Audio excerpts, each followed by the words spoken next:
Justement, ce nouveau tableau que vous dépeignez, on en a pas mal parlé dans le cadre de la primaire socialiste, avec une proposition, bien sûr, celle du revenu universel qu'a porté Benoît Hamon. Qu'est-ce que vous en pensez, vous, de cette proposition ? Nous ne sommes pas favorables, puisque cette proposition, c'est aussi la négation de la notion de travail.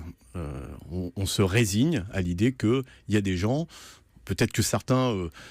il y a eu plusieurs ouvrages là-dessus, le droit à la paresse, etc. Mais enfin, la grande majorité des gens veulent travailler. Et donc, on se résigne à l'idée qu'il n'y aurait plus de travail pour tout le monde, et donc que ça serait la fin du travail et qu'il faudrait accepter des périodes plus ou moins longues sans travail. Or, pardonnez-moi, mais l'analyse pour vous est fausse. C'est-à-dire que le monde qui change, la numérisation, les robots, font disparaître effectivement du travail. Il n'y aura pas comme d'habitude. Ne me faites pas dire que le monde ne change pas. Le monde change. Oui, mais je veux dire, avec moins de travail pour les salariés. J'étais en train d'expliquer. Donc, premièrement, pour nous, le travail, c'est structurant dans la vie. Ouais. Alors, il faut travailler moins. C'est pour ça qu'on propose les 32 heures.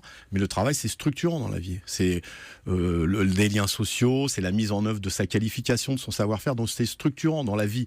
Et on voit bien comment les chômeurs souffrent de ce manque de travail. Par contre, on peut avoir une discussion avec d'ailleurs les candidats sur où est-ce qu'on trouve du travail. Là aussi...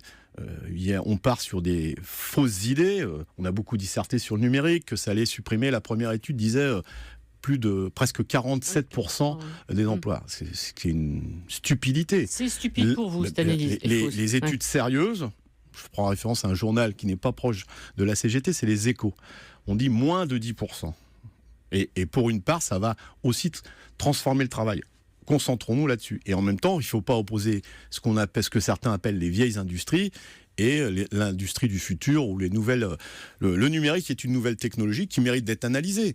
Par exemple, nous contestons l'idée que le numérique pourrait supprimer les hôtesses de caisse dans les grands magasins. C'est une supercherie. Premièrement, c'est tout bénéfice pour les grandes marques. Vous payez votre produit, en plus vous travaillez pour eux, ce qui est quand même sympathique. Ce qui se passe déjà, vous avez remarqué quand même, ça vous a pas échappé. On veut généraliser ça. C'est fait, c'est rentré dans le... Même si on en met 3 ou 4 sur 20, je crois pas. Par contre, on oblige les clients des grands magasins à passer dans ces caisses-là, parce que comme on diminue le nombre de caisses disponibles avec des caissières, eh bien les queues s'allongent et on se dit pour aller plus vite, il suffit de rajouter des caissières qui ne sont pas, où le travail serait moins pénible, qui auraient le temps de discuter avec les clients, ça va, etc. Au lieu de passer comme des machines des produits. Voilà. Il faut parler du travail, de la notion de travail, mais c'est valable à Justement, Benoît Hamon, donc il est pour le revenu universel, vous venez de nous dire que vous n'y êtes pas favorable, mais à part ça, c'est quand même le candidat qui a placé le travail au centre de son discours. Quand Manuel Valls parle plutôt d'identité, lui, il parle travail. Ce matin, il était sur Europe 1, il disait à Fabien Amias, personne ne parle par exemple de la souffrance au travail. Lui, il veut parler de ça. Oui, mais on a mis la pression et on est plutôt satisfait que la CGT a décidé de forcer la main pour qu'on parle de ces questions-là pendant cette campagne des primaires. C'est bien que des candidats reprennent l'idée, parce que le travail et l'emploi, c'est pas la même chose. Donc on veut parler du travail. Oui, le travail est pénible. Les conditions de travail sont de plus en plus difficiles, notamment avec les nouvelles technologies, par exemple.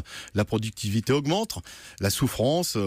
Il y a des secteurs qui sont vraiment sinistrés, où la situation est gravissime. Je pense aux hôpitaux, par exemple. C'est gravissime la situation que vivent les personnels hospitaliers. Donc il faut réfléchir sur le travail, l'organisation du travail, et on peut créer des emplois en réduisant l'intensité, en réduisant le temps de travail. Donc oui, nous on se félicite que dans cette campagne, les questions économiques et sociales, le concret du vécu des salariés, y soient présents.